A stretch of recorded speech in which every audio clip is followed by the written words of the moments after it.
காஞ்சிபுரம் மாவட்டத்தில் கோடை விடுமுறைக்கு பின் இன்று பள்ளிகள் திறப்பு. ஆர்வத்துடன் பள்ளிக்கு வந்த மாணவ மாணவிகள் 32 நாட்களுக்கு பிறகு பள்ளிகள் இன்று மீண்டும் திறக்கப்பட்டு வகுப்புகள் துவங்கியது. தமிழ்நாடு முழுவதும் கடந்த 2024-25 கல்வி ஆண்டிற்கான அரசு பொதுத் தேர்வுகள் மற்றும் பள்ளி தேர்வுகள் நடைபெற்று முடிந்ததை தொடர்ந்து தமிழ்நாடு அரசு பள்ளி கல்வித்துறை பள்ளிகளுக்கு 32 நாட்கள் கோடை விடுமுறை விடப்பட்டிருந்தது. கோடை விடுமுறை முடிந்து ஜூன் 2ஆம் தேதி பள்ளிகள் திறக்கப்படும் என அறிவித்ததை தொடர்ந்து இன்று தமிழகம் முழுவதும் அரசு மற்றும் தனியார் பள்ளிகள் கோடை விடுமுறை முடிந்து மீண்டும் திறக்கப்பட்டது. அந்த வகையில் காஞ்சிபுரம் மாவட்டத்தில் உள்ள தொடக்க பள்ளிகள், நடுநிலை பள்ளிகள், உயர்நிலை பள்ளிகள், மேல்நிலை பள்ளிகள் என 914 அரசு மற்றும் தனியார் பள்ளிகள் இன்று காலை கோடை விடுமுறைக்கு பின் அனைத்து பள்ளிகளும் திறக்கப்பட்டன.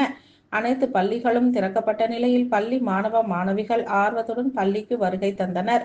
வேறு பள்ளிகளில் இருந்து புதிய பள்ளிகளுக்கு சேர்ந்த மாணவ மாணவிகளை பெற்றோர்கள் கொண்டு வந்து விட்டு சென்றனர். கோடை விடுமுறை முடிந்து புணர்ச்சியோடு வந்த மாணவ மாணவிகள் மற்றும் ஆசிரியர்கள் பள்ளிகளில் காலை இறை வணக்கம் மேற்கொண்டனர்.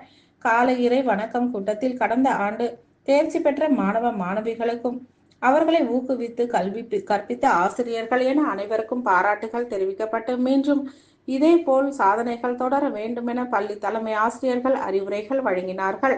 இதனைத் தொடர்ந்து பள்ளி துவங்கிய முதல் நாளான இன்றே பள்ளி மாணவ மாணவிகளுக்கு தமிழ்நாடு அரசு சார்பில் இலவச பாட புத்தகங்கள் மற்றும் நோட்டு புத்தகங்கள் காஞ்சிபுரம் சட்டமன்ற உறுப்பினர் எழிலரசன், ஆற்காடு நாராயணசாமி முதலியார் அரசினர் மகளிர் பள்ளியில் வழங்கினார். இதில் தலைமை ஆசிரியர் ஹேமலதா மற்றும் இருபால் ஆசிரியர்கள், மாணவ மாணவிகள் என ஏராளமானோர் கலந்து கொண்டனர்.